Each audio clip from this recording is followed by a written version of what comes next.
Здравствуйте, в эфире обзор чрезвычайных происшествий, в студии Юрий Осипов. 15-летний подросток за рулем мотоцикла сбил ребенка в Усть-Алданском районе. Об этом сообщает региональное управление ГИБДД МВД. Отмечается, что ДТП произошло в селе Хамустах Усть-Алданского района. Подросток, не имевший водительских прав, совершил наезд на 8-летнюю девочку, которая играла на обочине дороги возле своего дома. 15-летний подросток в момент ДТП следовал со своим другом. Шлем и средства защиты у обоих отсутствовали. Инспекторами ДПС в отношении родителя подростка составлен административный протокол. Санкции данной статьи предусматривают наложение административного штрафа в размере 30 тысяч рублей. В Севастополе мужчина и женщина спасли мальчика, которого на затопленной дороге унесло потоком воды. Инцидент снял видеорегистратор, установленный в троллейбусе. На кадрах видно, как ребенка сбивает с ног волна, и он плывет под колеса машины. Водитель машины сдает назад, и на помощь ребенку приходят водитель троллейбуса и пассажирка маршрутки. По сообщению местного издания, девушку, спасшую ребенка, нашли. Это Зишан Эннанова. Она рассказала, что еще сидя в маршрутке, заметила мальчика, переходящего дорогу. Когда ребенок споткнулся и упал, то течение понесло его под автомобиль. И девушка выбежала из маршрутки, чтобы его подхватить. Все произошло в считанные секунды, рассказала Эннанова. Также к ребенку подбежал водитель троллейбуса. Департамент транспорта и развития дорожно-транспортной инфраструктуры Севастополя обратился с просьбой о награждении спасших мальчика.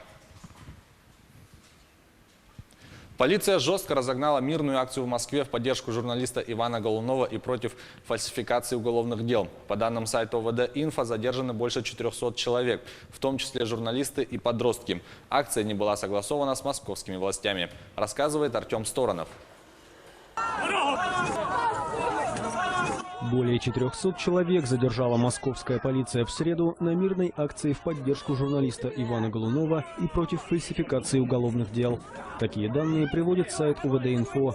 МВД называет цифру в 2 раза меньше – около 200 человек. Среди задержанных – журналисты различных изданий, освещавших акцию, а также подростки. Им вменяют нарушение порядка проведения массовых мероприятий. Марш не был согласован с городскими властями. Участники акции собирались пройти от Чистых прудов до здания Московского управления МВД на Петровке. Однако полиция практически сразу начала задерживать людей, действуя при этом достаточно жестко. Ряд изданий сообщили о том, что бойцы ОМОНа и Росгвардии применяли против манифестантов резиновые дубинки. Где-то протестующих разгоняли водой из поливальных машин. В самом начале акции был задержан оппозиционный политик Алексей Навальный. Полицейские составили на него административный протокол за организацию марша в Москве, хотя он не имел к этому никакого отношения. Оппозиционеру вменяют повторное нарушение правил проведения митинга. Ему грозит до 30 суток административного ареста.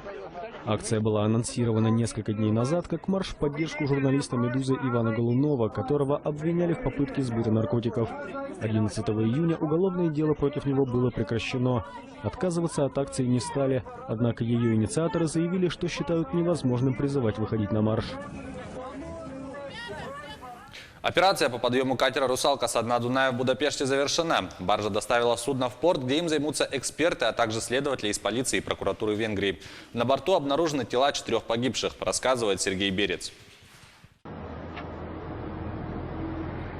Спустя почти 2 недели после гибели прогулочный катер «Русалка» поднят со дна Дуная в центре Будапешта. Операция была проведена с помощью специального крана, который долго не мог подойти к месту катастрофы из-за высокого уровня воды в реке.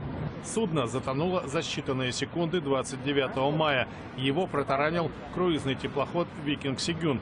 Погибли 26 туристов из Южной Кореи и 2 венгров, членов экипажа. Из находившихся на борту выжили 7 человек.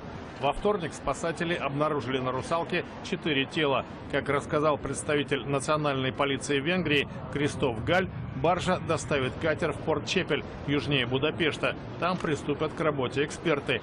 Следственные действия будут проводиться в присутствии прокурора. Цель инспекции состоит в проверке сделанных ранее умозаключений, чтобы окончательно установить причины катастрофы. Специалисты из Южной Кореи будут заниматься расследованием трагедии вместе с венгерскими властями, заявил президент азиатской страны Мун Чже Ин. Гибель «Русалки» и ее пассажиров стала крупнейшей аварией на Дунае за последние 65 лет. Это была рубрика «Чрезвычайные происшествия». Берегите себя.